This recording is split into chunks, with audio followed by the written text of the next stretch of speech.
Hi, my name is Ruth Akongo, and I come from Uganda. Well, about my best moment is when my first story was published in a school newspaper. That made me so happy because I was 19, I was 18 and a half, and no one believed in my class that someone would write something by then, because we had just entered, and it was our first semester, 2015. So I was happy. I had to do a health story that influenced many people in my class to start writing, and that story was about anemia. Like, what causes anemia? There were a few things that as a human being people miss out. As students we miss out, and I saw that being a journalist, this was the greatest point in my life to try and alert my fellow students about how to live healthy. So what actually led me to write this story, it was about my best friend. I was almost losing my best friend to anemia, being anemic, just because of simple things. She was not eating right, she was not having to look after her blood pressure. So this actually caused her to have issues. And I was very happy my story got out. We had just entered school, and it was September that my story had to get out, 2015. Well, and the person who always inspires me in life, who always gives me that thought of not giving up, is my mom. Everyone has a different person they believe in. I believe in my mom. So she's a strong woman. She fights. She fights to see that we are all happy, despite all the problems she has to handle, which is not that easy in my country, looking after 5 children and making sure that they've eaten, they go to school, but that gives me an inspiration to work hard and never to give up on my future, on what I want, because she's a nurse and she goes out there to help so many people, many children, and she comes back home so tired but willing to sit down and listen to you, and give you advice. Even if she doesn't know anything about journalism, she tries to put her head in there to help you figure out how you can try to get the story straight, to get the story there, which is kind of impressing, and she has been my stepping stone ever since I was a child. She's been my mom, she's been my dad. I never even got to meet my dad so much, but her hard work and her determination always pulls me to love my job, to love what I do, which is okay with me, So she has really inspired me to do a lot. And yeah, that gives me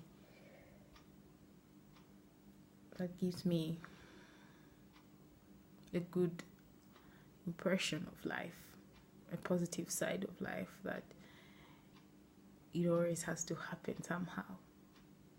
But you always have to hang in there and always stand for the truth and make sure you help many people as you can. I may never be a nurse, but I'm a journalist and I will do just that. And well, as me, Ruth, as I said earlier on, I come from the northern part of Uganda. So the northern part comprises of the Luo people and the Langi people. We speak Langi and Luo, and this goes for things like Kopango, Kope, you know, and we come,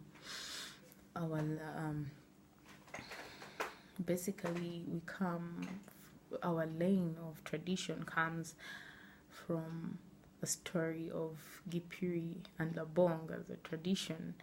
We believe that we migrated from Sudan and came into Uganda through the northern side. That's why you see Sudan is in the northern part. And we believed that there are two people who created these clans or tribes that we specifically have and the languages. So that is Gipiri and Labong.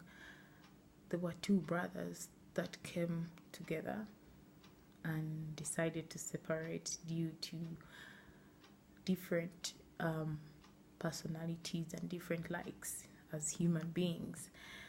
So me as an Acholi, I come from Labong and I speak Acholi. It's a beautiful language, a little bit technical, but it's a beautiful language. And our staple food, because every tribe in Uganda has their own staple food. So our staple food is millet, and we eat millet and what is called ball. Most likely in English it should be known as greens, but we have different names for those greens. So it is called ball. And our cash crop that we normally grow, we can do cotton and simsim, simsim, pests and all that. That's what we can do as cash crop for money. We can also do some little bit of pastorism. So from there, we have a beautiful tourist scenery, and that's Karuma Falls. So when you reach the northern part and you know you're going directly back to my village, as I might say, you have to cross Karuma Falls, and there is a bridge with heavy waters. You hear that sound hitting down, and you feel the natural breeze. You smell the water. You're just in the right place for a few seconds, because the bus has to pass so fast. People are scared to fall over or flip over.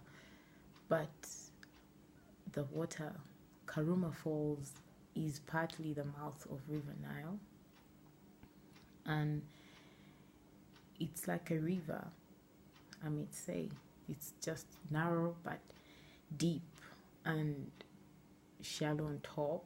You cannot easily just swim there or do any activity. All you have to do is just watch how the water slaps each other and make that sound and bring out that beautiful volume. Look at the you look at the waves,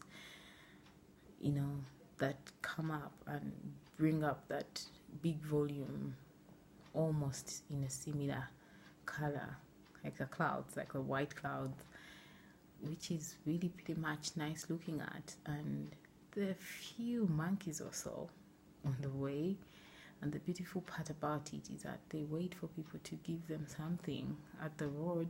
It's so pretty to see them stretch out their hands and ask for things to eat, which is pretty much a different thing. I've never seen animals that sit like human beings and eat and try and interact with people, even though we are in the buses. it's always an obligation for a bus driver to give it a second or two, for us to just share with these animals. So basically, my village, it is in a hot, since Uganda is a tropical kind of climate country. Well, in the northern part, we normally have scorching sun, like a hard sun, and people believe like all the dark people come from there, but that's not true. Mostly when the sun burns you, your color changes, but that's pretty much a myth to people, so they normally call us the darkest continent, but that doesn't really matter. It's kind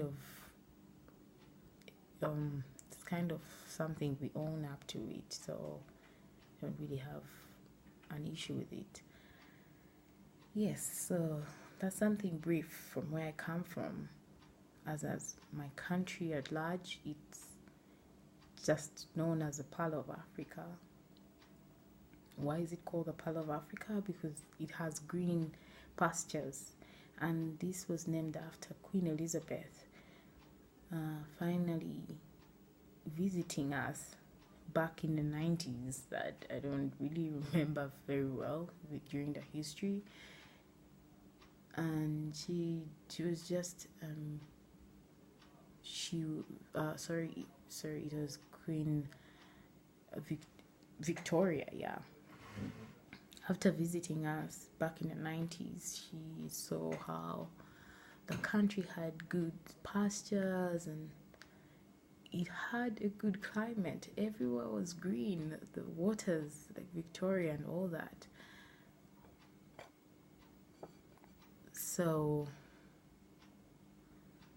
we got the name from that, and that's why our largest lake in Uganda or East Africa is called Lake Victoria, because of her, because of a queen coming, and we have one of the mini tiny stadiums, but in our country it's the largest, and that's Nambole Stadium.